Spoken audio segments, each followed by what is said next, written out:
영성이나 마음챙김, 심리학에 관심을 두고 살아가는 사람들의 세계에서 거의 아무도 감히 묻지 못하는 질문이 하나 있습니다. 그것은 바로 만약 당신의 영적 각성 과정이 이미 모두 끝나버린 것이라면 어떨까 하는 질문입니다. 잠시 멈춘 것도 아니고 무언가에 가로막힌 것도 아니며 서서히 희미해지는 것도 아닙니다. 그저 온전히 끝나버린 상태 말입니다. 우리는 너무나 오랜 시간 동안 폭풍의 한가운데에서 살아왔습니다. 우연의 일치라고 불리는 동시성, 감정이 무너져 내리는 순간들, 고통스러운 관계의 끝맺음, 그리고 삶의 의미를 찾기 위한 끝없는 탐구의 시간들이 우리의 일상이었습니다. 매일매일 일어난 모든 일들이 마치 우주가 나에게 보내는 거대한 메시지처럼 느껴졌습니다. 삶에서 마주하는 모든 시련과 도전은 거룩하고 신성한 내면의 변화를 위한 필수적인 과정이라고 믿었습니다. 그러나 지금 무언가가 달라졌습니다. 그토록 강렬했던 감정의 소용돌이가 사라졌습니다. 무언가를 끊임없이 찾아 헤매던 갈급함도 사라졌습니다. 그리고 이상하고도 낯선 생각 하나가 당신의 머릿속을 맴돌기 시작합니다. 내가 나의 영성을 잃어버린 것일까? 아니면 이 모든 과정을 마침내 완성한 것일까? 대부분의 사람들은 영적인 깨달음이나 내면의 성장이 영원히 더 커지고 더 깊어지며 더 신비로운 상태로 계속 이어져야 한다고 착각합니다. 한국 사회처럼 끊임없이 무언가를 성취하고 어제보다 나은 내일을 만들어야 한다는 압박감이 심한 문화 속에서는 이러한 착각이 더욱 강하게 나타납니다. 우리는 영적인 성장마저도 하나의 스펙이나 달성해야 할 목표처럼 여기곤 합니다. 하지만 스위스의 위대한 심리학자 칼 융은 전혀 다른 사실을 발견했습니다. 그는 진정한 심리적, 영적 발달이 끝없는 초월이나 신비주의로 끝나는 것이 아니라고 말했습니다. 그것은 완전함, 즉 온전성으로 끝이 납니다. 더 이상 자신의 영적인 깊이를 타인에게 혹은 스스로에게 증명할 필요가 없는 평범하고 단단한 삶으로 돌아오는 것입니다. 이러한 이유로 영적 각성의 마지막 단계는 종종 우리에게 깊은 혼란을 줍니다. 그것은 깨달음의 불꽃이 터지는 것처럼 화려하지 않습니다. 오히려 지극히 평범하고 고요하며 때로는 눈에 보이지 않을 정도로 잔잔합니다. 많은 사람들이 이 단계를 정체기이거나 영적인 세계와의 단절 혹은 스스로의 실패로 오해합니다. 그들은 자신이 길을 잃었다고 생각하지만 현실은 그들이 마침내 그 길의 최종 목적지에 도달했을지도 모른다는 것입니다. 이 텍스트에서는 칼 융의 개성화 과정과 내면의 변화에 대한 깊은 이해를 바탕으로 당신의 영적 각성이 진정으로 끝났음을 보여주는 7가지 강력한 신호에 대해 탐구해 보겠습니다. 특히 이 영상의 5번째 신호는 당신이 그동안 성장, 치유, 그리고 깨어난다는 것에 대해 가지고 있던 고정관념을 완전히 바꾸어 놓을 것입니다. 제1의 신호, 당신은 더 이상 논쟁에서 이길 필요를 느끼지 못합니다. 당신의 영적 각성이나 내면의 탐구가 시작되기 전의 모습을 한번 떠올려 보십시오. 당신이 타인과의 의견 충돌이나 다툼을 어떻게 대했는지 생각해 보시기 바랍니다. 세상에 보여주려고 꾸며낸 당신의 모습이 아니라 당신의 진짜 모습 말입니다. 직장 동료와의 대화, 가족들과의 저녁 식사 자리에서의 가벼운 말다툼, 혹은 사회적 신념이 부딪히는 상황에서 당신은 아마도 그 대화가 반드시 특정한 방식으로, 즉 당신이 원하는 방향으로 끝맺어지기를 강렬하게 원했을 것입니다. 당신은 타인으로부터 이해받기를 원했습니다. 당신의 주장이 상대방에게 정확히 전달되고 수용되기를 바랐습니다. 그리고 만약 그렇게 되지 않았을 때 대화가 끝난 후에도 오랫동안 당신의 내면 깊은 곳에서는 해결되지 않은 감정의 찌꺼기들이 남아 당신을 괴롭혔을 것입니다. 그것은 단순한 고집이 아니었습니다. 얕은 의미에서의 자존심이나 에고의 문제도 아니었습니다. 그것은 훨씬 더 깊은 곳에서 기인한 것이었습니다. 당신의 현실과 당신의 생각이 타인에게 타당한 것으로 인정받지 못한다면 어쩌면 당신이라는 존재 자체도 가치 없는 것일지도 모른다는 깊은 두려움이었습니다. 한국 사회처럼 타인의 시선과 체면, 그리고 집단 내에서의 위치가 중요한 곳에서 내 의견이 묵살된다는 것은 곧 나의 존재감이 흔들리는 것과 같은 공포로 다가오기 때문입니다. 여기 한 남자의 이야기를 들려드리고 싶습니다. 그의 이름은 태호입니다. 태호는 훗날 자신의 인생에서 가장 힘들고 동시에 가장 많은 변화가 일어났던 시기라고 묘사한 3년간의 치열한 영적 여정을 겪고 있었습니다. 그 무렵 그는 오래전에 자신이 완전히 거부하고 끊어냈던 신념을 여전히 가지고 있는 한 오랜 친구와 마주 앉게 되었습니다. 예전의 태호였다면 그 친구의 말을 듣는 순간 즉각적으로 좌절감과 강한 저항감을 느끼며 논쟁을 시작했을 만한 종류의 이야기였습니다. 하지만 이번에는 전혀 예상치 못한 일이 일어났습니다. 태호는 그저 들었습니다. 반박할 차례를 기다리며 억지로 참을성을 발휘한 것이 아니라 진심으로 깊이 경청했습니다. 그는 어떻게 그 친구가 그런 결론에 도달하게 되었는지, 그 이면에 어떤 삶의 궤적이 있었는지 진정으로 궁금해졌습니다. 태호는 친구를 통제하거나 그의 생각을 교정하기 위해 질문한 것이 아니었습니다. 그저 그 사람의 세계를 이해하기 위해 질문했습니다. 그리고 그날 저녁차를 몰고 집으로 돌아갈 때 태호는 자신에게 일어난 아주 이상한 변화를 알아차렸습니다.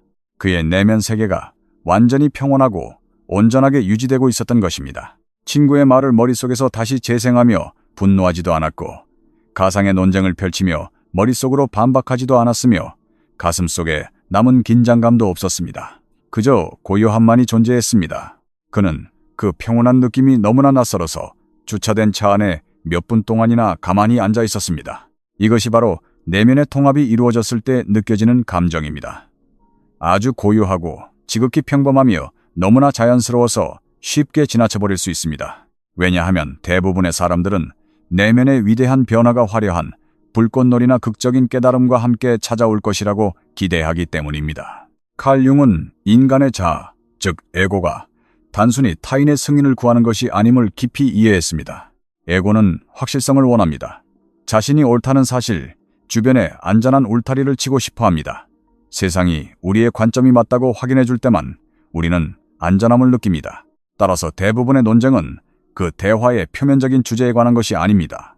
그것은 나의 정체성에 관한 것이며, 내 목소리가 가치 있다는 것을 증명하려는 투쟁이고, 나의 인식이 타당하며 내가 이 세상에 존재할 자격이 있다는 것을 인정받기 위한 처절한 몸부림입니다. 영적 각성의 여정이 우리를 쉽게 속이는 이유는 이 과정의 초반부에는 우리의 에고가 결코 사라지지 않기 때문입니다. 에고는 그저 입고 있는 옷만 갈아입을 뿐입니다. 돈이나 정치 혹은 인간관계에 대해 자신이 옳다는 것을 증명하려는 대신, 이제 당신은 의식의 수준, 에너지의 파동, 내면의 치유, 혹은 누가 더 영적으로 깨어있고 누가 여전히 무지한지에 대해 자신이 옳다는 것을 증명하고 싶어 합니다. 게임의 본질은 그대로 둔 채 언어만 영적인 것으로 바뀐 것입니다. 하지만 영적 각성의 거대한 한 주기가 진정으로 끝나게 되면 아주 미묘하지만 절대 속일 수 없는 근본적인 변화가 일어납니다. 당신은 더 이상 논쟁에서 이길 필요성을 느끼지 않게 됩니다. 이것은 당신이 수동적인 사람이 되었다거나 진리가 더 이상 중요하지 않게 되었다는 뜻이 아닙니다. 단지 당신의 자아 정체성이 더 이상 타인의 동의 여부에 의존하지 않게 되었다는 것을 의미합니다. 당신은 세상을 완전히 다른 방식으로 바라보는 사람과 마주 앉아 있으면서도 당신 내면의 중심을 굳건히 지킬 수 있습니다. 당신은 위협을 느끼지 않고 상대방의 말을 경청할 수 있습니다. 그들을 당신의 신념으로 개종시켜야 한다는 압박감 없이 순수한 호기심을 유지할 수 있습니다. 그리고 대화가 끝난 후에도 당신의 내면의 평화는 아무런 흠집 없이 온전하게 유지됩니다. 이것은 무관심과는 완전히 다릅니다. 무관심은 타인으로부터 스스로를 분리하고 도망치는 것입니다. 무관심한 사람은 그저 그 불편한 대화가 빨리 끝나기만을 기다립니다. 하지만 진정한 내면의 안정은 정반대의 모습을 보입니다. 그것은 그 순간에 오롯이 존재합니다. 대화에 참여하고 진심 어린 질문을 던집니다. 하지만 더 이상 그 대화의 결과나 상대방의 태도로 자신의 가치를 측정하지 않습니다. 칼 융은 일찍이 이렇게 적었습니다. 타인에 대해 우리를 짜증나게 하는 모든 것들은 우리 자신을 이해하는 길로 우리를 안내할 수 있다. 영적 각성의 초기 단계에서 타인에 대한 짜증이나 분노는 주로 상대를 고치고 통제하려는 연료로 사용됩니다. 당신은 상대방을 변화시키고 싶어 합니다. 하지만 여정의 후반부에 이르면 아주 심오한 일이 발생합니다. 그 짜증과 분노는 나를 비추는 정보가 됩니다. 저 사람의 틀린 점을 어떻게 증명할까 하고 묻는 대신 왜 이것이 내 안의 어떤 부분을 건드리고 상처를 입히는 것일까 하고 스스로에게 묻기 시작합니다. 단 하나의 질문이 바뀌는 것뿐이지만 이것은 모든 것을 바꾸어 놓습니다. 대부분의 사람들은 자신이 이 단계에 도달했다는 사실조차 알아차리지 못합니다. 거창한 의식도 없고 우주가 보내는 특별한 신호도 없습니다. 그것은 대개 과거의 당신이었다면 에너지를 완전히 고갈시켰을 평범한 대화 속에서 나타나며 이제는 당신의 마음에 아무런 상처도 남기지 않습니다. 나만의 깊은 시선으로 덧붙이자면 우리 한국인들은 어릴 때부터 정답을 맞히는 것에 익숙해져 있습니다. 학교에서도 직장에서도 언제나 내가 맞고 네가 틀리다는 것을 증명해야 살아남을 수 있었습니다. 그래서 우리는 일상적인 대화조차도 토론이나 전쟁처럼 치르는 경향이 있습니다. 하지만 내면의 성숙이 끝자락에 다다르면 세상에는 수십억 개의 각기 다른 정답이 존재한다는 것을 머리가 아닌 가슴으로 이해하게 됩니다. 이기고 지는 것이 무의미해지는 그 고요한 평화로움. 당신의 영적 각성이 끝났다는 가장 분명한 첫 번째 신호는 당신이 내면의 온전함을 느끼기 위해 더 이상 승리라는 전리품을 필요로 하지 않는다는 것입니다. 이 변화 속에 숨겨진 자유를 구축하는 데는 수년의 세월과 눈물이 필요했을 것입니다. 하지만 마침내 그 자유가 도착했을 때 그것은 승리의 환희라기보다는 끝없이 넓고 편안한 여백처럼 느껴집니다. 제2의 신호, 평범한 화요일 아침이 그 자체로 충분하다고 느껴지기 시작합니다. 이 두 번째 신호는 너무나 조용하고 은은하게 다가오기 때문에 대부분의 사람들은 이것을 완전히 무시하거나 지나쳐버립니다. 바로 그렇기 때문에 이 신호를 명확하게 언어로 표현하는 것이 너무나도 중요합니다. 왜냐하면 당신의 주변에서 아무런 특별한 일도 일어나지 않는 그저 평범하고 일상적인 화요일 아침을 당신이 진심으로 음미하고 즐기기 시작하는 바로 그 순간, 당신이 그것을 인지했든 하지 못했든 간에 당신의 내면에서는 이미 거대하고 심오한 기적이 일어났기 때문입니다. 영성을 추구하는 구도자들은 평범한 시간, 즉 일상적인 시간을 대할 때 특유의 태도를 보입니다. 그들에게 일상의 시간은 그저 기다림의 시간일 뿐입니다. 그것은 진정으로 중요하고 의미 있는 순간들, 이를테면 명상 수련회, 깊은 깨달음, 황홀한 절정의 경험 또는 자신이 올바른 길을 가고 있음을 확인시켜주는 신비로운 동시성과 같은 특별한 사건들 사이에 끼어있는 죽은 시간이나 여백처럼 느껴집니다. 영적인 깨달음을 끊임없이 추구하는 행위 자체는 역설적으로 우리가 지금 발을 딛고 있는 이 현실에 결코 온전히 착륙하지 않으려는 회피의 수단이 되기도 합니다. 왜냐하면 현실에 착륙한다는 것은 지금 여기 있는 이 별볼일 없는 수요일 오후 창가로 스며드는 특정한 오후의 햇살, 그리고 특별할 것 없는 그저 한 잔의 차가 사실은 내 삶의 전부이며 이것으로 충분할지도 모른다는 사실을 받아들이는 것을 의미하기 때문입니다. 그리고 아주 오랫동안 구도자들에게 그것은 결코 충분하지 않습니다. 충분할 수가 없습니다. 왜냐하면 그들의 신경계는 항상 일상보다 훨씬 더 크고 위대한 무언가를 감각하도록 설정되어 있기 때문입니다. 그들은 여전히 다음번의 영적 신호, 다음번의 깨달음, 자신이 성장하고 나아가고 있다는 것을 느끼게 해줄 다음번에 강렬한 경험을 찾기 위해 삶의 지평선을 샅샅이 뒤지고 있습니다.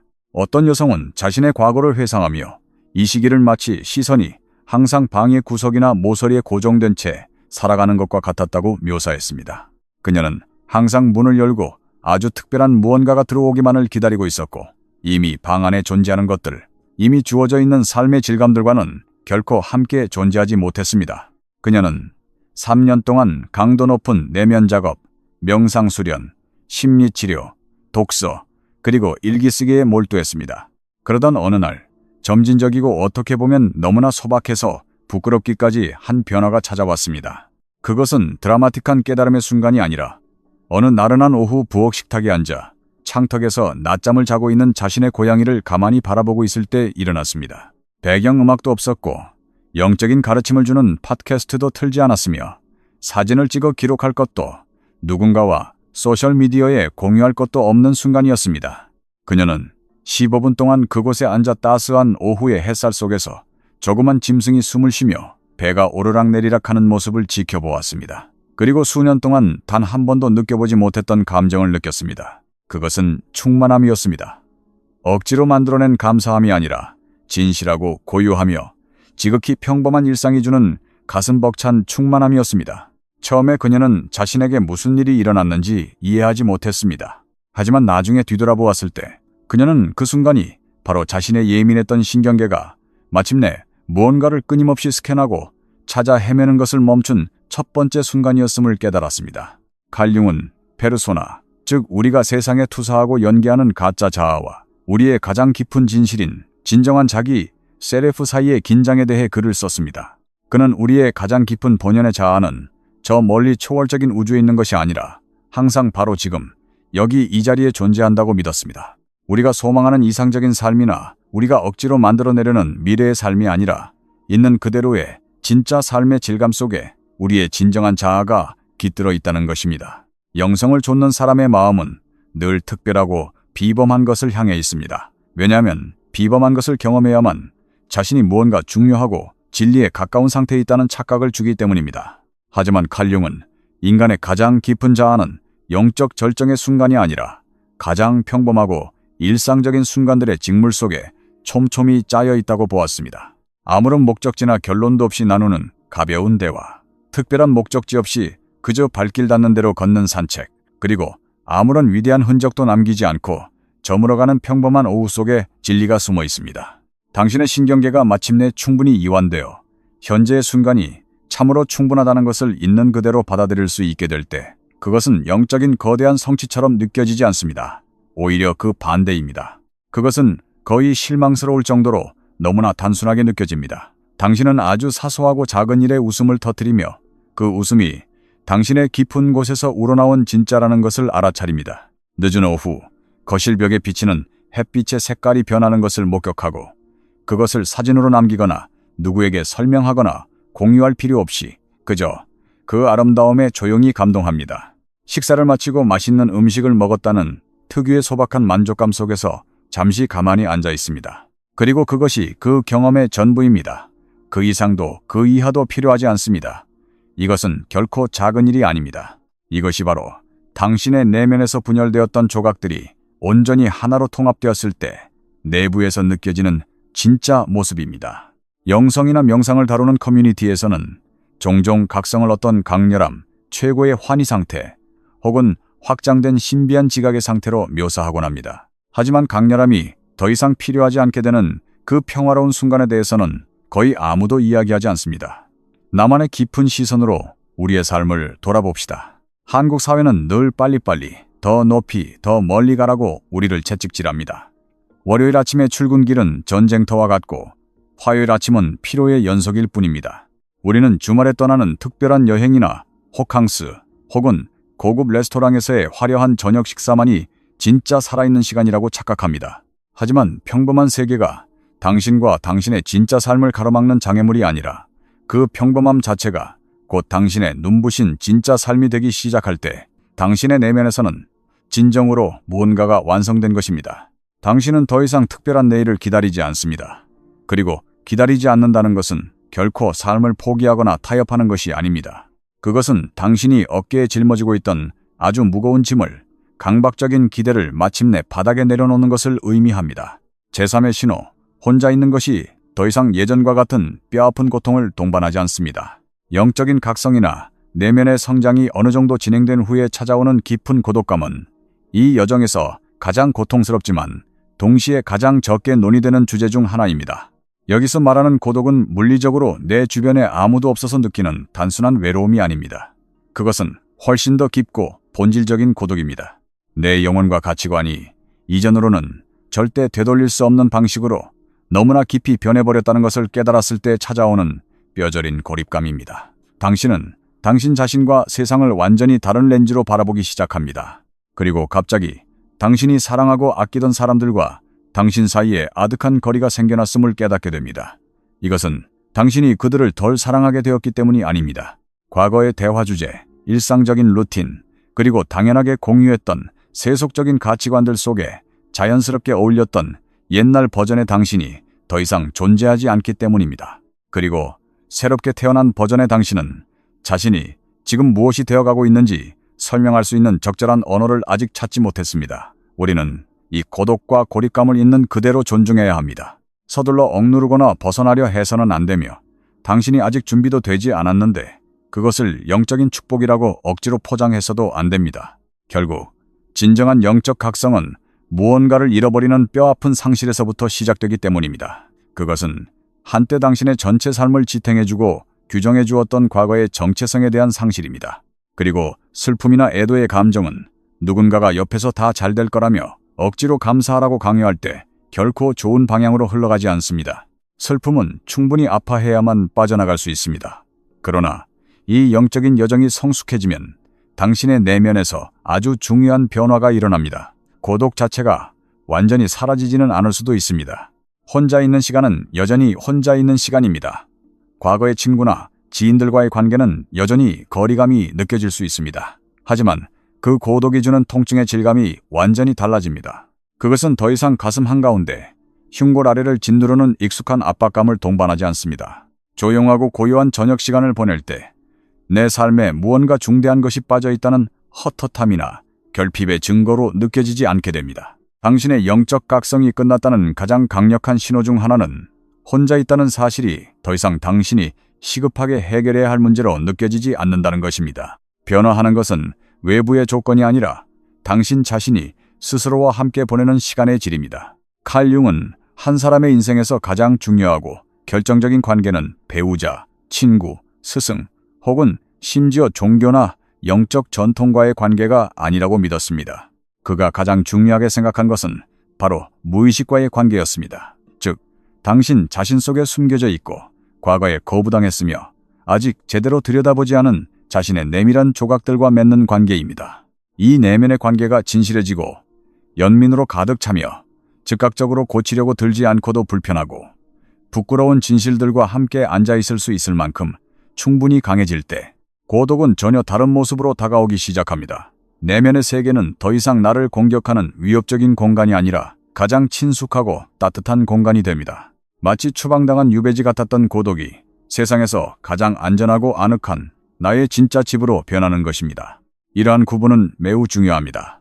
왜냐하면 건강하고 온전한 고독은 자칫하면 세상을 향한 회피나 현실 도피로 오해받기 쉽기 때문입니다. 겉에서 보기에, 그리고 때로는 본인의 내면에서 느끼기에도 이 두 가지는 놀랍도록 비슷해 보입니다. 둘 다 침묵을 동반합니다. 둘 다 혼자만의 시간을 보냅니다. 둘 다 세상의 시끄러운 소음으로부터 멀어지는 것을 선택합니다. 하지만 이 두 가지의 뿌리와 근원은 완전히 다릅니다. 현실 도피나 해리는 극도의 피로감과 회피 본능에서 비롯됩니다. 외부 세계의 압박과 인간관계가 너무 압도적이어서 상처를 받지 않기 위해 내면으로 도망치는 것입니다.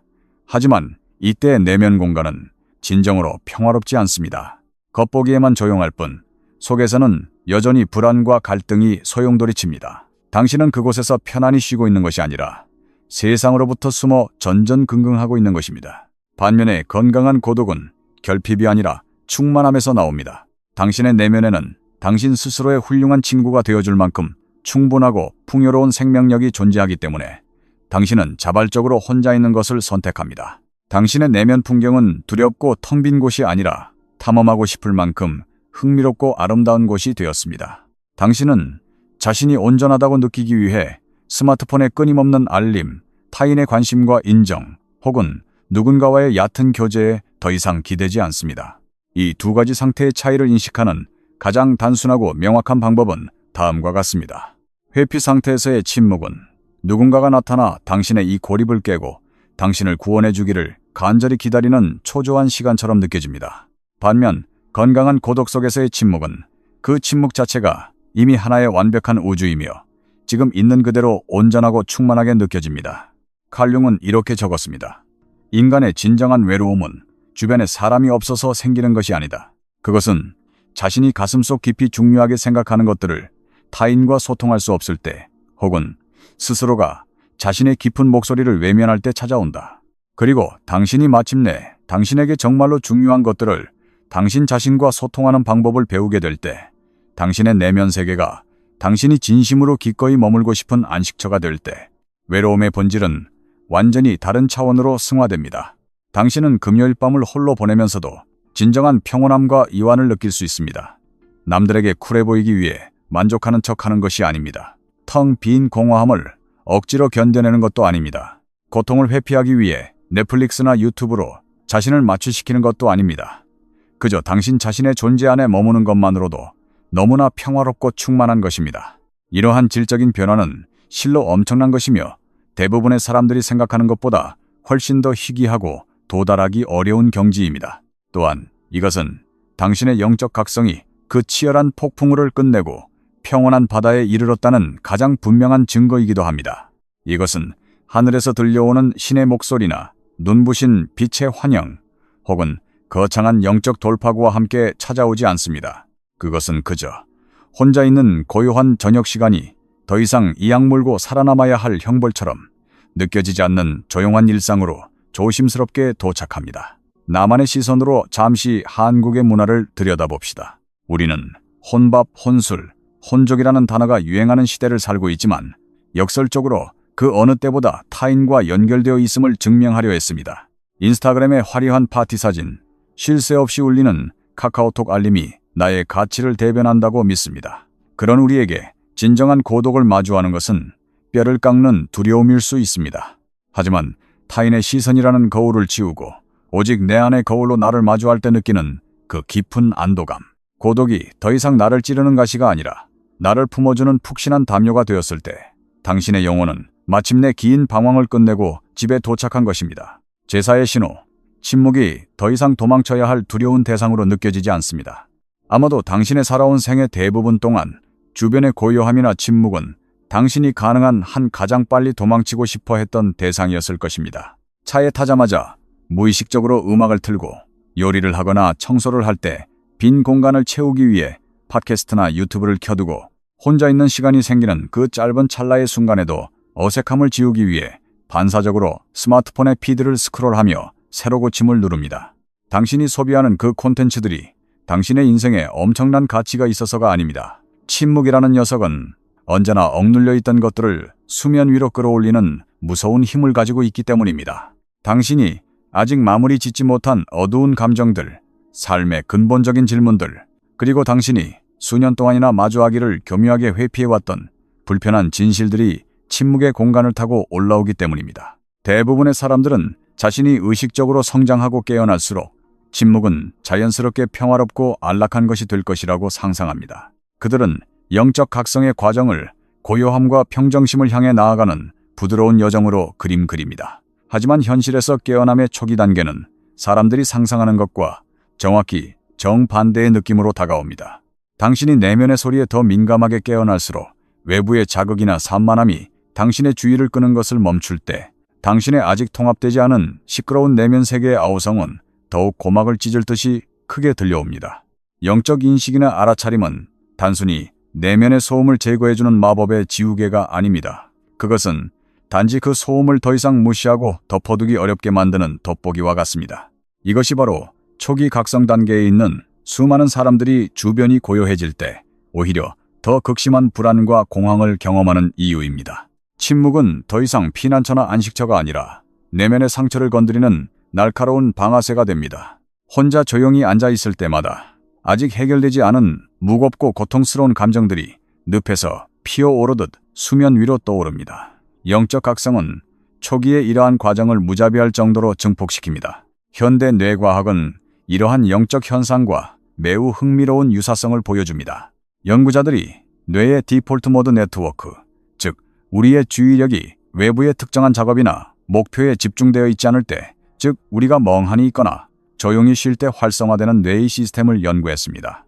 흥미롭게도 아직 심리적으로 해결되지 않은 상처나 찌꺼기들이 많은 사람일수록 이 고요한 시간에 자기 비판, 끝없는 반추, 반복적이고 불안한 잡념의 형태로 뇌가 폭주한다는 사실을 발견했습니다. 그러니까 침묵은 결코 비어있는 것이 아닙니다. 침묵은 아직 당신이 내면에서 소화하고 통합하지 못한 모든 것들로 꽉 채워져 있는 묵직한 공간입니다. 하지만 그 억눌렸던 감정의 재료들이 서서히 이동하기 시작하면서 그것들을 무조건 억누르거나 외면하는 대신 있는 그대로 온전히 느껴주고 머리로 끝없이 분석하는 대신 가슴으로 부드럽게 이해해주게 되면 당신의 내면에는 놀라운 변화가 찾아옵니다. 마음이 진짜로 고요해지기 시작하는 것입니다. 이것은 당신의 머릿속에서 모든 생각이나 잡념이 마법처럼 완전히 사라진다는 의미가 아닙니다. 단지 그 생각들이 더 이상 당신의 내면 공간을 지배하거나 당신의 목을 조르지 못하게 된다는 뜻입니다. 과거에는 스스로를 괴롭히는 끝없는 헛바퀴처럼 느껴졌던 잡념들이 점차 삶에 대한 깊은 성찰과 창조적인 영감, 그리고 훨씬 더 편안하고 휴식이 되는 형태의 의식 상태로 변모합니다. 이러한 상태는 칼 융이 묘사한 진정한 자기, 즉 셀프와의 깊은 접촉 상태와 놀랍도록 일치합니다. 이것은 끝없이 제잘거리는 에고의 해설, 무언가를 끊임없이 설명하고 방어하며 성취하거나 증명하려는 강박적인 욕구, 그 아래에 존재하는 당신의 진짜 본성입니다. 융은 당신 자신과의 이렇게 깊고 진실된 관계는 외부의 요란한 자극들이 내면의 목소리를 익사시키는 것을 멈출 때에만 비로소 수면 위로 떠오를 수 있다고 믿었습니다. 당신의 영적 각성이 끝났다는 가장 확실한 신호 중 하나는 당신을 둘러싼 침묵이 더 이상 도망치고 싶은 감옥처럼 느껴지지 않는다는 사실입니다. 당신은 혼자 있을 때마다 틈만 나면 스마트폰에 손을 뻗는 행동을 머무게 됩니다. 이것은 당신이 강철 같은 자제력을 발휘해서 스마트폰을 참아내는 것이 아닙니다.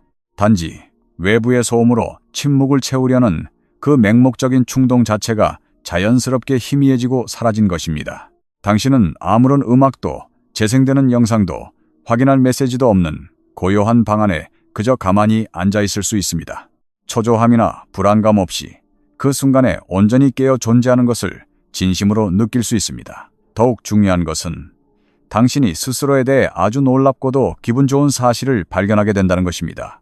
바로 당신 자신이 꽤 괜찮은 동반자라는 사실 말입니다. 침묵은 더 이상 내면의 시끄러운 소음을 통제하고 억누르기 위한 전쟁터가 아닙니다.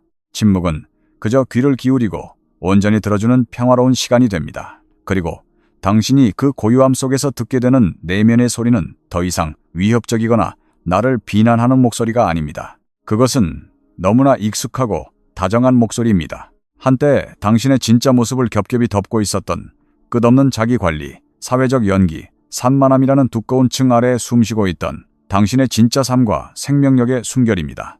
칼 융은 이렇게 말했습니다. 당신의 시야는 오직 당신 자신의 마음속을 깊이 들여다볼 수 있을 때에만 명확해질 것이다. 밖을 바라보는 자는 꿈을 꾸고 안을 바라보는 자는 깨어난다. 하지만 배경에 항상 시끄러운 무언가가 재생되고 있다면 당신은 결코 자신의 진정한 마음속을 들여다볼 수 없습니다. 한때는 당신을 가두어 질식시킬 것만 같았던 밀실처럼 느껴졌던 침묵이 서서히 당신이 마침내 숨을 깊게 들이마시고 온전히 쉴 수 있는 단 하나의 거룩한 안식처가 되어갑니다. 이것은 결코 가벼운 변화가 아닙니다. 이것은 당신의 영적 각성을 이끌었던 그 거대하고 치열했던 폭풍의 주기가 마침내 당신을 통과하여 지나갔고 당신의 영혼이 진정한 평온의 항구에 정박했다는 가장 강력하고 아름다운 증거입니다. 에디터의 생각으로 조금 더 깊이 들어가 보겠습니다. 현대 한국 사회는 소음 중독 사회입니다. 출퇴근길, 지하철 안의 사람들을 보십시오. 모두가 귀에 무선 이어폰을 꽂고 외부 세계를 차단합니다. 하지만 아이러니하게도 그들이 차단하는 것은 세상의 소음만이 아닙니다. 그들은 자신이 혼자 있을 때 들려오는 불안, 미래에 대한 걱정, 타인과의 비교에서 오는 열등감이라는 내면의 소음을 차단하기 위해 끊임없이 유튜브의 알고리즘에 자신을 맡깁니다. 진정한 영적 성숙은 이어폰을 빼고 침묵의 방에 기꺼이 들어가는 용기에서 완성됩니다. 그 텅 빈 침묵 속에서 당신이 마침내 나는 나 자체로 괜찮구나 라고 미소 지을 수 있다면 당신의 기나긴 영적 사춘기는 아름답게 끝을 맺은 것입니다. 자, 만약 지금까지 우리가 탐구한 이 신호들 중 어느 하나라도 당신의 마음에 깊은 울림을 주었거나 친숙하게 느껴진다면 계속해서 저와 함께 해주시기 바랍니다. 왜냐하면 앞으로 이어질 5번째 신호는 현 시대의 영적 커뮤니티와 자기개발 시장에서 가장 칭송받고 찬양받는 핵심적인 아이디어의 정면으로 도전하는 내용이기 때문입니다. 처음 이 이야기를 들으면 당신은 전혀 위로받는 느낌이 들지 않을 수도 있습니다. 사실 오히려 마음이 몹시 불편해질 수도 있습니다. 하지만 동시에 이것은 당신의 삶을 근본적으로 바꾸어 놓을 가장 결정적인 신호이기도 합니다. 제오의 신호. 당신은 스스로를 끊임없이 수리해야 할 공사장처럼 취급하는 것에 진절머리가 나게 됩니다. 바로 이것입니다. 제가 앞서 여러분에게 꼭 기다려달라고 말씀드렸던 그 신호입니다. 이 긴 이야기 전체를 통틀어 단 하나의 개념만 가슴에 품어야 한다면 저는 주저없이 이 5번째 신호를 꼽겠습니다. 왜냐하면 이것은 수조원 규모의 자기개발 산업과 현대의 수많은 영적 지도자들이 수십 년 동안 우리에게 은연중에 그러나 강력하게 주입해온 사상에 정면으로 반기를 드는 내용이기 때문입니다. 우리는 자기 향상과 발전을 마치 평생 끝나지 않는 응급 상황이나 전쟁처럼 취급하는 문화 속에서 살고 있습니다. 항상 새롭게 만들어야 할 좋은 습관이 있고 반드시 고쳐야만 하는 나쁜 패턴이 있으며 치유해야 할 내면의 상처가 있고 다음에 읽을 책이나 다음번의 명상 리트릿, 수행 혹은 새로운 깨달음을 통해 얻어내야 할 다음 단계의 영적 돌파구가 우리를 기다리고 있다고 믿습니다. 특히 한국 사회에서는 이러한 경향이 극에 달해 있습니다. 우리는 학생 때부터 성적이 좋아야 했고 취업을 위해서는 끊임없이 스펙을 쌓아야 했으며 직장에서는 남들보다 뛰어난 성과를 내야만 살아남을 수 있었습니다. 이토록 뼈에 새겨진 성취 중심의 사고방식은 영성이나 마음 챙김의 영역에 들어와서도 결코 사라지지 않습니다. 영적 커뮤니티조차 이 강박적인 사고방식에서 벗어나지 못했습니다. 그들은 단지 속물적인 단어들을 조금 더 우아하고 영적인 언어로 포장했을 뿐입니다. 생산성을 최적화해야 한다는 말 대신 우리는 의식을 확장해야 한다고 말합니다. 세속적인 성공을 좇는 대신 내면의 그림자를 완벽하게 통합해야 한다고 말합니다. 단어와 어휘는 훨씬 더 심오하고 고상하게 들리지만 그 아래에서 우리를 숨막히게 짓누르는 지금의 나로서는 부족하다는 압박감은 본질적으로 정확히 똑같습니다. 영성마저도 내가 남들보다 혹은 어제의 나보다 더 나아졌음을 증명해야 하는 영적 스펙 쌓기로 변질되어 버린 것입니다. 당신의 영적 각성이 끝났다는 가장 명확하고 자유로운 신호 중 하나는 당신이 이 기만적인 패턴의 진짜 민낯을 마침내 꿰뚫어보기 시작한다는 것입니다. 칼 융의 그림자, 샤도에 대한 깊은 이해는 여기서 매우 강력한 통찰을 제공합니다. 융은 우리의 그림자 속에는 우리가 사회나 부모, 타인으로부터 인정받고 사랑받고 혹은 최소한 용납되기 위해 어쩔 수 없이 잘라내고 억압해야만 했던 우리 자신의 수많은 조각들이 갇혀 있다고 믿었습니다. 하지만 영성이나 치유에 몰두하는 수많은 사람들이 놓치고 있는 치명적인 함정이 있습니다. 그것은 바로 끝없는 자기 개발과 자기 치유의 과정 자체가 역설적이게도 자기 자신에 대한 또 다른 형태의 폭력적이고 지독한 거부가 될 수 있다는 사실입니다. 에고는 매우 교활합니다. 에고는 영적 성장이라는 것이 내가 더 나은 사람, 더 온전히 치유된 사람, 더 영적으로 진화한 사람이 되는 것을 의미한다고 스스로를 세뇌합니다. 그러면서 현재 있는 그대로의 흠결 있고 평범한 지금의 나를 조용히 그러나 단호하게 거부하고 멸시합니다. 당신이 자신의 내면에서 어떤 결점이나 콤플렉스를 발견하고 그것을 즉각적으로 도려내고 제거하려 할 때마다 과거의 낡은 습관이나 행동이 튀어나와 부끄러움과 수치심을 느끼고 곧바로 자신을 수리하기 위한 새로운 영적 프로젝트에 돌입할 때마다 당신은 사실 칼 융이 그토록 경고했던 바로 그 짓을 스스로에게 저지르고 있는 것일지도 모릅니다. 당신은 치유와 성장이라는 숭고한 영적 언어를 방패 삼아 실제로는 현재의 자신을 끊임없이 학대하고 거부하는 행위를 계속하고 있는 것입니다. 영적 각성의 폭풍 속에서 에고는 결코 죽거나 사라지지 않습니다. 다시 한번 말하지만 에고는 그저 자신이 입고 있는 옷만 교묘하게 갈아입을 뿐입니다. 당신은 학벌, 돈, 명예와 같은 세속적인 성취를 통해 당신의 가치를 증명하는 것을 멈춘 대신 영적인 진보와 명상 상태, 그리고 완벽하게 흔들리지 않는 감정 상태를 달성함으로써 당신의 가치를 증명하려 듭니다. 게임판의 본질은 전혀 바뀌지 않았습니다. 단지 채점하는 규칙만 영적인 것으로 바뀌었을 뿐입니다. 그러던 어느 날 당신의 내면에서 깊고 조용한 지각 변동이 일어납니다. 아주 드라마틱하거나 신비로운 영적 체험을 동반하는 것이 아닙니다. 그것은 특정한 종류의 피로감과 지침으로 당신에게 찾아옵니다. 그것은 육체적인 번아웃이나 삶에 대한 패배적인 체념이 아닙니다. 그것은 아주 고유하고 맑은 형태의 피로감입니다. 당신은 갑자기 자신이 스스로를 마치 영원히 완공되지 않는 시끄러운 공사장처럼 취급해왔다는 사실을 뼈저리게 깨닫게 됩니다. 자신을 영원히 수정하고 빨간 펜으로 첨삭해야 할 초고처럼 여겼다는 것을 알게 됩니다. 삶이라는 축제를 즐기고 쉴 권리를 얻기 위해 매일매일 스스로에게 까다로운 검열과 테스트를 통과해야만 하는 가엾은 죄수처럼 대했다는 것을 깨닫습니다. 그리고 당신의 인생에서 처음으로 당신은 그 무겁고 잔인한 짐을 짊어지는 것에 대해 뼛속 깊은 진절머리와 피곤함을 느낍니다. 칼 융은 이렇게 적었습니다. 자기 자신을 있는 그대로 수용하는 것은 인간이 마주하는 모든 도덕적 문제의 핵심이자 삶을 바라보는 전체적인 관점의 궁극적인 완성이다. 하지만 그가 하지 않은 말에 주목해 보십시오. 융은 당신이 충분한 치유를 마치고 난 후에야 수용이 찾아온다고 말하지 않았습니다. 그는 자기 수용이 완벽하게 깨달음을 얻고 해탈한 버전의 당신에게만 주어지는 특권이라고 말하지 않았습니다. 그는 바로 지금 이 모습, 있는 그대로의 이 버전을 의미한 것입니다. 아직 해결되지 않은 유치한 패턴들을 가지고 있고 때때로 낡은 두려움에 사로잡히며 여전히 배워야 할 미완성의 과제들을 안고 있고 아주 오래된 상처들이 가끔씩 불쑥 튀어나와 통증을 유발하는 지금 당신의 그 지극히 인간답고 불완전한 모습 말입니다. 당신의 영적 각성의 여정이 진정으로 끝자락에 다다랐을 때 자신을 뜯어고치고 교정하려는 강박적인 태도는 사라지고 그 자리에 수용이라는 부드러운 태도가 당신의 삶의 기본값이 되어 자리 잡습니다. 성장이나 발전 자체가 사라진다는 뜻이 결코 아닙니다. 당신은 여전히 책을 읽고 명상을 하고 더 나은 사람이 되기 위해 노력할 것입니다. 하지만 그 성장을 이끄는 핵심적인 연료가 완전히 달라집니다. 당신은 더 이상 내가 지금 이대로는 너무 부족하고 가치 없기 때문에 두려움에 쫓겨 성장하려 하지 않습니다. 당신은 트라우마의 반응에 대한 심리학 책을 읽으면서도 그것을 즉각적으로 자신의 문제에 대입하며 심각하게 자신을 환자로 진단하려 들지 않습니다. 하루나 이틀 정도 아침 명상을 빼먹었다고 해서 온종일 실패자라도 된 것처럼 마음속으로 스스로를 가혹하게 채찍질하지도 않습니다.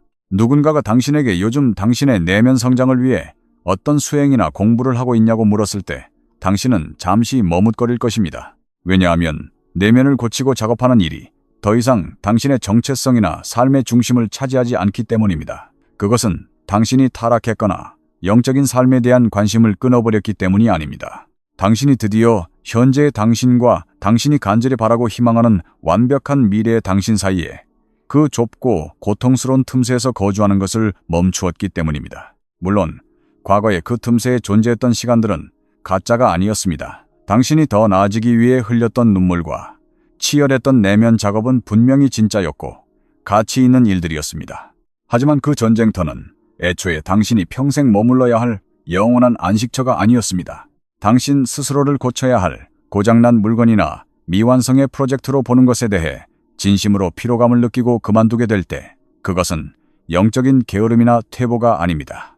그것은 숨막히는 감옥에서의 해방이며 진정한 자유입니다. 수년간의 끝없는 영혼의 리모델링 공사를 마친 후 마침내 먼지를 털어내고 들이마시는 첫 번째 정직하고 맑은 숨결입니다.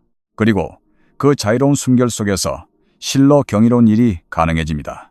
당신은 더 나은 버전의 자신이나 그림자가 완벽하게 통합된 진화한 버전의 자신으로서가 아니라 그저 당신 자신으로서 존재하게 됩니다. 당신의 실제 삶 속에 두 발을 굳게 딛고 온전히 현존하게 됩니다. 삶의 여정이 끝날 때까지 성장은 자연스럽게 이어지겠지만 그것은 더 이상 아직 부족하다는 소리 없는 공포에 의해 가동되지 않습니다. 당신이 마주하게 될 이 신호들 중에서도 이 다섯 번째 변화야말로 당신의 삶 전체를 구원할 가장 핵심적인 열쇠일지도 모릅니다. 제6의 신호, 외부로부터의 가혹한 비판이나 내면에서 올라오는 불편한 진실들이 더 이상 당신을 산산조각 내지 못합니다. 과거의 당신을 떠올려 보십시오. 누군가, 특히 당신이 신경 쓰는 사람이 던진 단 한마디의 비판적인 말이나 부정적인 평가가 당신을 며칠 동안이나 깊은 절망의 소용돌이 속으로 몰아넣었던 때가 분명 있었을 것입니다. 단 몇 시간의 불쾌함이 아니라 문자 그대로 며칠을 알아누울 만큼의 타격이었습니다. 당신은 그런 밤잠을 설치며 그 사람이 했던 정확한 단어들을 해부하고 분석했습니다. 이미 그 말을 내뱉은 사람은 까맣게 잊고 자기 삶을 살아가고 있는데도 당신은 머릿속에 가상의 법정을 세워놓고 스스로를 방어하고 상대방을 공격하는 끝없는 시뮬레이션을 돌렸을 것입니다. 그리고 이 상황을 더욱 끔찍하고 길을 빨리는 일로 만드는 것은 외부의 공격뿐만이 아닙니다. 이와 완벽하게 동일한 구조를 가진 소용돌이가 당신의 내면에서도 일어난다는 사실입니다. 당신이 예전에 간신히 고쳤다고 자부했던 나쁜 습관에 다시 빠지는 자신의 모습을 발견하는 순간 당신의 영적인 자아 이미지에 걸맞지 않는 추악한 질투심을 느끼는 순간 이미 완벽하게 극복했다고 스스로에게 자랑스럽게 말했던 과거의 분노나 트라우마가 다시 고개를 드는 순간 당신은 완전히 무너져 내렸습니다. 이미 다 해결했다고 믿었던 아주 오래된 두려움이 사실은 여전히 당신의 무의식을 조종하고 있었다는 것을 깨닫는 순간 당신의 그 평화로웠던 오후는 산산조각이 났습니다. 외부의 비판이든 내면의 실망감이든 이 두 가지는 사실 똑같은 하나의 상처에서 비롯됩니다. 칼 융은 이것을 페르소나의 상처라고 불렀습니다. 이 상처는 우리가 세상으로부터 인정받고 사랑받기 위해 너무 오랜 세월 동안 타인들의 입맛에 맞는 수용 가능한 완벽하고 가짜인 내 모습, 페르소나를 연기해 왔을 때 겹겹이 쌓이는 특정한 종류의 데미지입니다. 연기하는 시간이 길어지다 보면 인간은 결국 자신이 만들어낸 그 가짜 역할극을 진짜 자기 자신과 혼동하게 됩니다. 이런 상태가 되면 사람들이 당신의 겉모습 페르소나에 대해 던지는 사소한 비판조차도 당신의 존재 전체를 향한 생존의 위협처럼 느껴지게 됩니다. 누군가 내 화장을 지적했는데 내 영혼이 부정당하는 것처럼 고통스러운 것입니다. 마찬가지로 내면에서 자신의 어두운 그림자를 발견할 때마다 그것은 당신이 세상을 향해 필사적으로 쌓아 올렸던 그 완벽한 연기가 사실은 모두 끔찍한 거짓말이었음을 폭로하는 증거로 느껴지기 때문에 극도의 공포를 느낍니다. 페르소나의 상처는 우리가 상황을 인지하고 방어할 수 있는 언어를 습득하기도 전인 아주 어린 시절부터 형성되기 때문에 상상할 수 없을 만큼 깊게 뿌리박혀 있습니다. 우리는 우리 안에 어떤 모습들이 부모나 사회로부터 환영받고 보상받는지, 반대로 어떤 모습들이 분위기를 싸늘하게 만들고 우리를 버림받게 만드는지를 동물적인 감각으로 아주 일찍 배워버립니다. 그렇게 우리는 진짜 우리의 본 모습과 세상이 안전하다고 허락하는 모습 사이에 아득한 간극을 관리하는 데 있어 엄청난 기술자가 되어버렸습니다. 영적 각성이 시작된다고 해서 이 단단한 갑옷이 하루아침에 녹아내리지는 않습니다. 오히려 각성의 초기 단계에서는 이 상처가 더 날카롭고 예민해집니다. 왜냐하면 이제 당신은 당신의 진짜 모습과 페르소나 사이의 그 거짓된 간극을 너무나 명확하게 알아차리게 되었기 때문입니다. 외부의 비판이든 내면의 실망이든 모든 것들이 당신의 신경계에 직격탄을 날립니다. 당신의 시스템은 수십 년 동안 공들여 세워놓은 가짜 성체를 스스로 허물어뜨리는 과정에서 이미 피가 나도록 짓무르고 생채기가 나 있기 때문입니다. 하지만 이 치열한 변화의 주기가 통합의 단계로 접어들면 외부와 내면의 가혹한 진실들이 당신의 몸과 마음에 착륙하는 방식이 근본적으로 변하게 됩니다. 지윤이라는 여성의 사례를 살펴보겠습니다. 그녀는 수년 동안 자신이 할 수 있는 한 가장 정직하고 치열하게 자신의 밑바닥을 마주하는 내면 작업을 해왔습니다. 그리고 그 시간의 대부분 동안 그녀의 내면에 있는 어둡고 부끄러운 그림자를 대하는 그녀의 태도는 본질적으로 적대적이었습니다. 그녀는 자신 안의 열등감, 누군가를 향한 교묘한 원망, 두려움에 기반해 행동하는 비겁한 모습들을 발견할 때마다 즉각적으로 그것을 수술대 위에 올렸습니다. 그것들을 고쳐야 할 질병으로 여겼고 그 불결한 감정들이 당장 자신의 존재 안에서 사라지게 만들고 싶어 했습니다. 그러던 어느 날 그녀에게 큰 변화가 찾아왔습니다. 지윤은 자신이 수년 동안 간절히 원하고 노력했던 어떤 성취를 하루아침에 덜컥 얻어낸 친한 친구를 향해 뱃속 깊은 곳에서부터 끓어오르는 검고 진득한 질투심을 마주하게 되었습니다. 과거의 지윤이었다면 이 감정을 발견하자마자 나는 영성 공부를 이렇게나 했는데 아직도 남을 질투하다니 라며 자책하고 그 질투심을 사랑과 축복으로 바꾸기 위해 필사적으로 긍정 화관을 외치거나 억지로 명상을 했을 것입니다. 하지만 이번에 지윤은 평소와 달랐습니다. 감정을 포착하고 이름표를 붙이고 고친다는 익숙한 강박적 패턴 대신 그녀는 그 질투심과 함께 그저 가만히 앉아 있었습니다. 그녀는 자신의 영혼을 파먹는 듯한 그 흉측한 질투심을 마치 다락방에서 수십 년 만에 발견한 낡은 상자 속의 오래된 물건을 쳐다보듯 가만히 응시했습니다. 그것을 두려워하지도 않았고 그렇다고 자랑스러워하지도 않았으며 그저 담담한 호기심을 가지고 바라보았습니다. 가만히 지켜보자 지윤은 그것은 세상에 존재하는 좋은 것들, 성공과 행복의 양은 한정되어 있기 때문에 누군가가 먼저 그것을 차지해버리면 나에게 돌아올 몫은 줄어들고 결국 나는 버림받을 것이다라는 유년 시절의 상처받은 믿음이었습니다. 그녀는 그 자리에 앉아 당장 그 믿음을 뜯어고치거나 긍정적으로 해결하려고 애쓰지 않았습니다. 그저 자신이 그런 아픈 믿음을 가지고 있다는 사실 자체를 투명하게 그리고 따뜻하게 바라봐 주었을 뿐입니다. 과거 같았으면 그녀를 수일 동안 끔찍한 자기 혐오의 지옥으로 몰아넣었을 그 어두운 감정의 폭풍은 놀랍게도 불과 20분 만에 조용히 빠져나갔습니다. 칼 융은 이 부분에 대해 매우 단호하고 명확하게 말했습니다. 빛의 형상, 천사나 완벽함만을 상상한다고 해서 사람이 깨달음에 이르는 것은 아니다. 오직 자신의 가장 어두운 그림자를 의식의 표면으로 끌어올려 마주할 때만 이 사람은 온전해진다.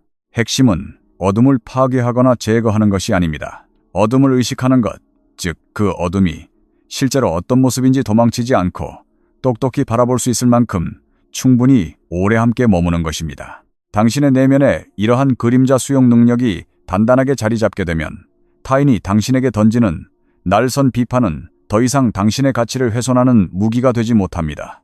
왜냐하면 당신이 누구인지에 대한 근본적인 정의가 더 이상 다른 사람들의 변덕스러운 판결에 의존하지 않기 때문입니다.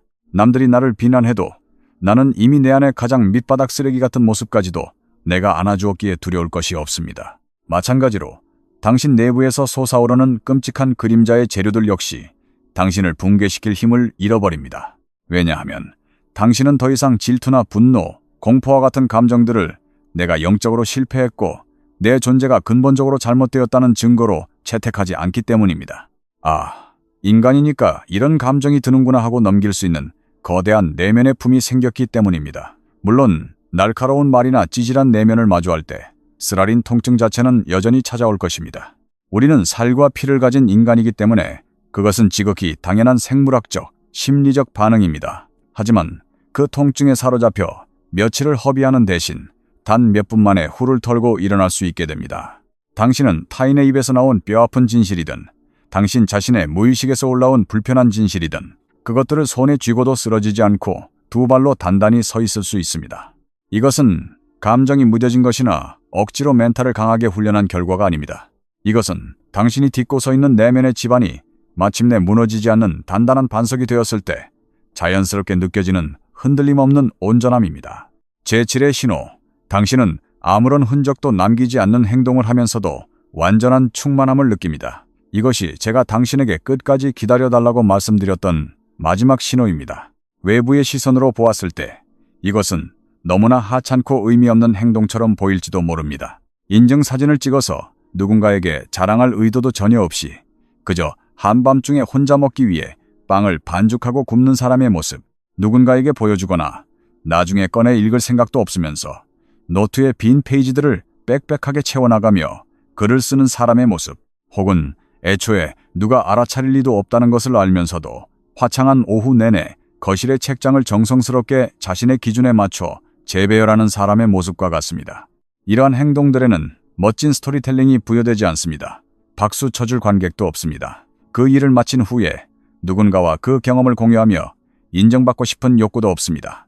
그럼에도 불구하고 이것은 어쩌면 당신의 영적 각성이 가장 깊은 수준에서 완성되었다는 것을 보여주는 가장 심오하고 아름다운 신호일지도 모릅니다. 우리는 지금 삶을 직접 경험하는 것과 삶을 타인에게 공연하고 전시하는 것 사이의 경계가 완전히 무너진 기이한 시대를 살고 있습니다. 맛있는 것을 먹거나 아름다운 풍경을 볼 때 우리는 눈으로 그것을 담기 전에 먼저 스마트폰 카메라를 들이댑니다. 이것은 단순한 허영심이나 나르시시즘의 문제가 아닙니다. 이것은 현대인들이 어딜 가든 무엇을 하든 항상 보이지 않는 관객을 마음속에 대동하고 다니면서 생겨나는 자연스러운 하지만 슬픈 현상입니다. 자신의 일상에서 벌어지는 의미 있는 모든 순간들을 끊임없이 기록하고 해시태그를 달아 설명하고 게시물을 올리고 데이터로 보존하려는 충동은 너무나 자동적인 반사작용이 되어버렸습니다.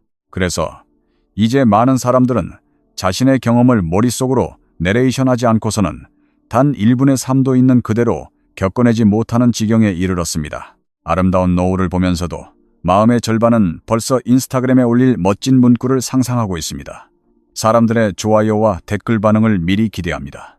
이 순간이 정말로 가치 있고 의미 있었다는 것을 타인의 인정을 통해 확인받으려 합니다. 하지만 명심하십시오.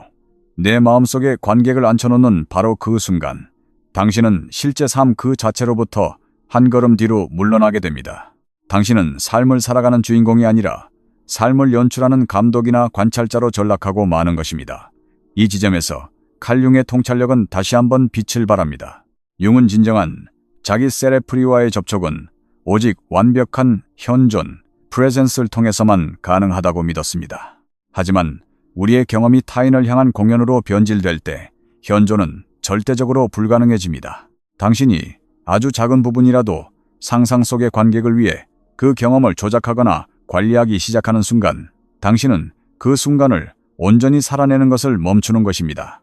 당신은 진실을 생산하는 것이 아니라 포장된 콘텐츠를 생산하기 시작합니다. 융은 외부의 인정이나 검증에 전혀 기대지 않는 순수한 창조적 행위야말로 가장 깊은 내면의 자아로 향하는 가장 확실하고 명확한 길 중 하나라고 자주 강조했습니다. 이것은 창조성 자체가 특별한 마법이라서가 아닙니다. 진정한 창조 행위는 자아의 완벽한 몰입을 요구하기 때문입니다.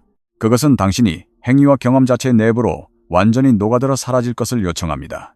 다른 사람의 칭찬이나 인정이 목적이 되는 순간, 당신은 무언가 진실한 것을 창조하는 대신 타인에게 수용받을 수 있는 안전한 형태로 자신을 편집하기 시작합니다. 여기 이 주제에 대해 반드시 언급해야 할 한 남자의 이야기가 있습니다. 그는 수년 동안 자신의 삶에서 일어나는 모든 것들을 강박적으로 기록했습니다. 사진을 찍고 메모를 하고 일기를 썼습니다. 그것은 그가 단순히 타인의 관심을 갈구하는 관종이었기 때문이 아닙니다. 그에게 있어 삶을 기록한다는 것은 그 시간들이 허공으로 날아가지 않고 실제로 존재했다는 것을 증명하는 거의 유일한 수단처럼 느껴졌기 때문입니다. 그가 모은 수천 장의 사진과 수많은 메모들은 덧없이 흘러가고 망각되어 버리는 삶에 대항하는 그만의 슬프고 필사적인 방어기제였습니다. 그러던 어느 화창한 가을 오후, 그는 의도치 않게 스마트폰을 집에 두고 숲으로 산책을 나가게 되었습니다.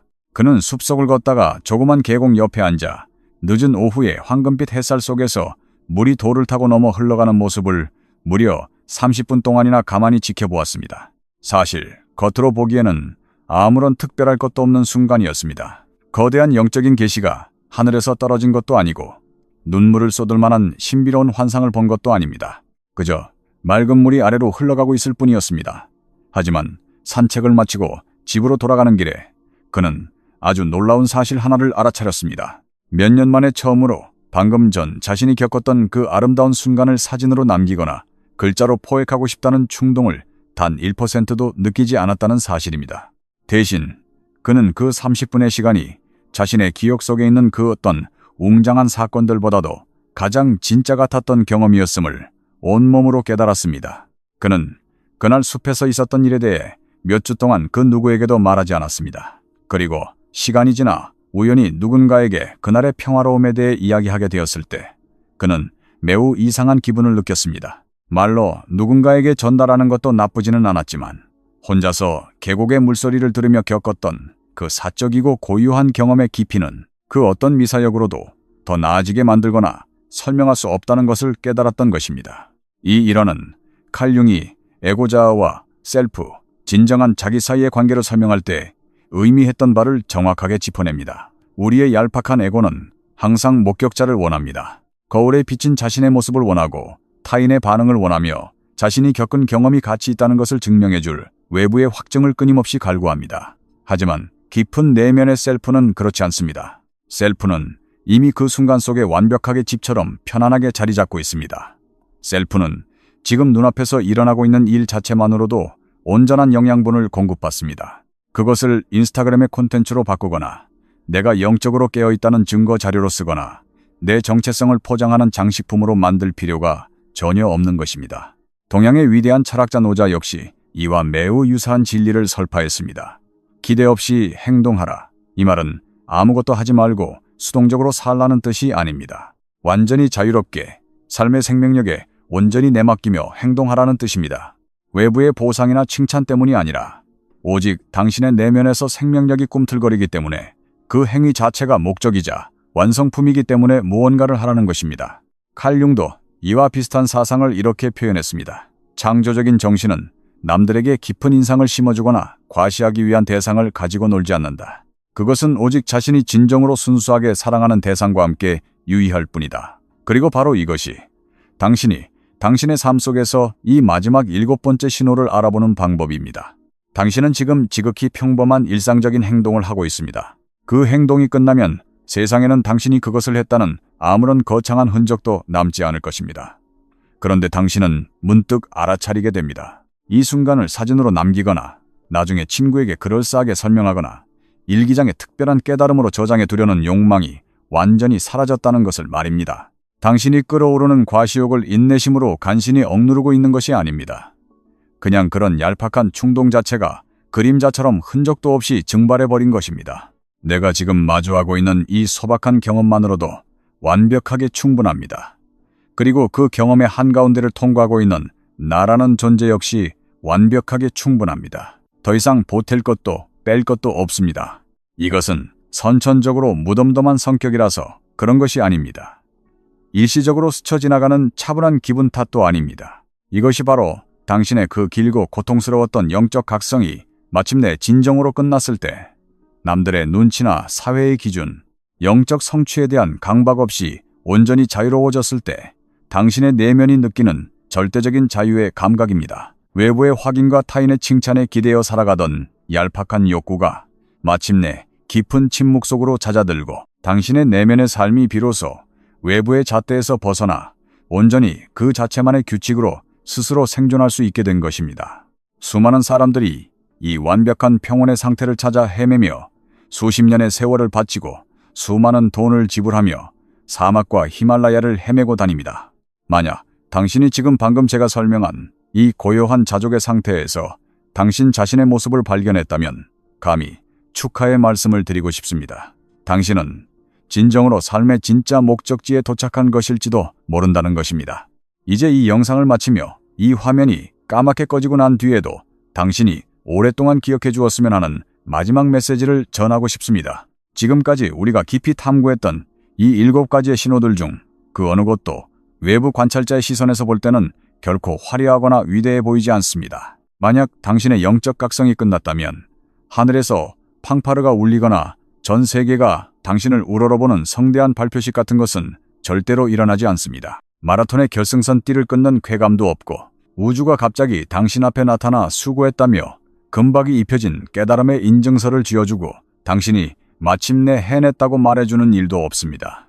영적 각성의 완성, 그 위대한 대단원은 대개 너무나 고요하고 너무나 미묘하며 믿을 수 없을 정도로 너무나 평범하게 이루어집니다. 하지만 당신의 그 작은 피부막 안쪽, 내면의 우주에서 볼 때 이 조용한 변화는 사실 모든 것을 뒤바꾸어 놓는 우주적 사건입니다. 칼 융은 생전에 이런 말을 남겼습니다. 우리 인생에 주어진 가장 위대하고 유일한 특권은 결국 진정한 당신 자신이 되는 것이다. 이 말의 진짜 의미를 곱씹어 보십시오.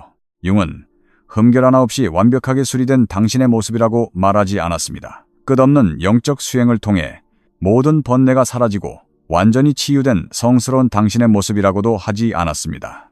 그가 말한 것은 온전한 호흡 버전의 당신입니다. 눈부신 빛과 어둡고 축축한 그림자를 모두 자신의 양손에 쥐고 있으면서도 그 어느 한쪽을 혐오하거나 잘라낼 필요성을 느끼지 않는 사람, 자신의 결점을 부끄러워하지 않고 동시에 자신의 강점에 교만하지 않으며 이 모순 덩어리인 인간의 조건 전체를 가슴 깊이 품어 안을 수 있는 온전한 인간 존재 말입니다.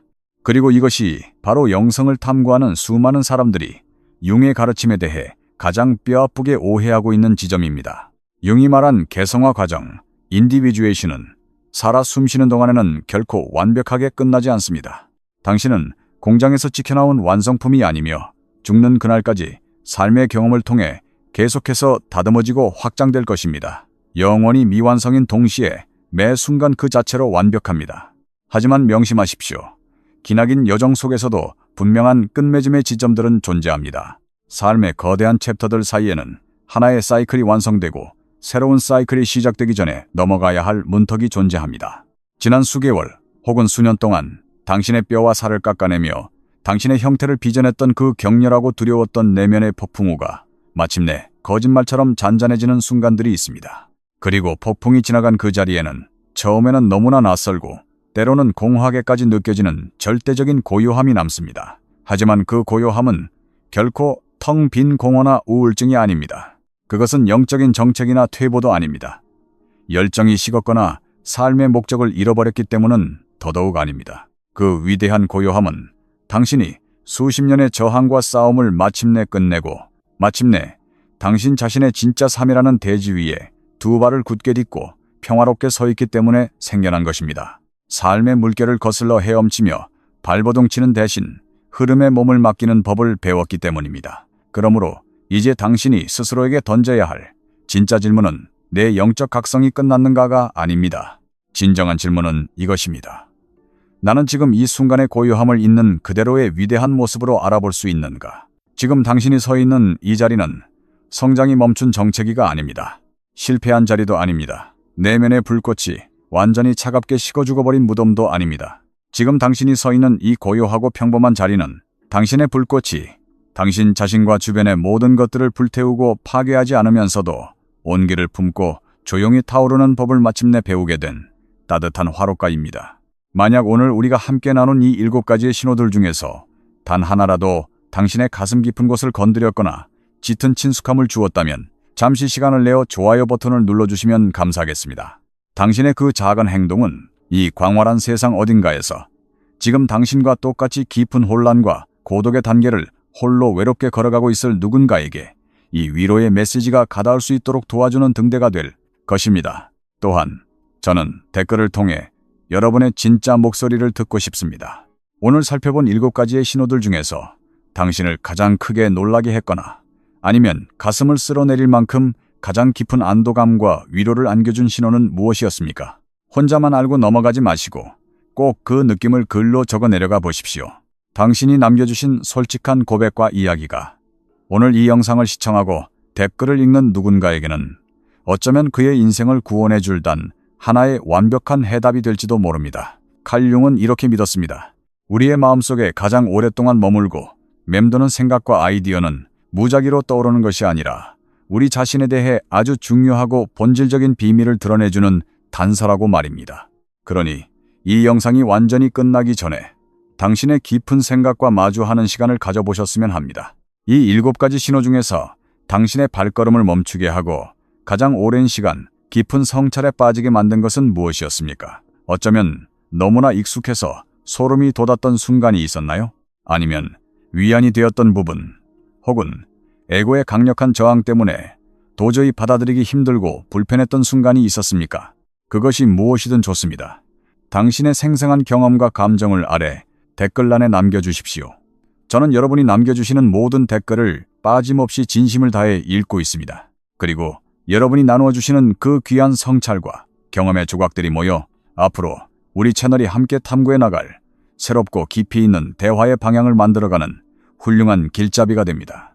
때로는 당신의 내면 깊은 곳에서 울림을 주었던 그 통찰과 깨달음이 텍스트로 적혀 세상에 나오는 순간, 바로 그 순간에 정확히 똑같은 위로와 지혜를 필요로 했던 다른 누군가의 삶을 기적처럼 살려내는 마법이 되기도 합니다. 끝까지 이 긴 여정을 함께 해주셔서 진심으로 감사합니다. 당신의 평범하고도 위대한 오늘 하루의 침묵을 깊이 응원합니다.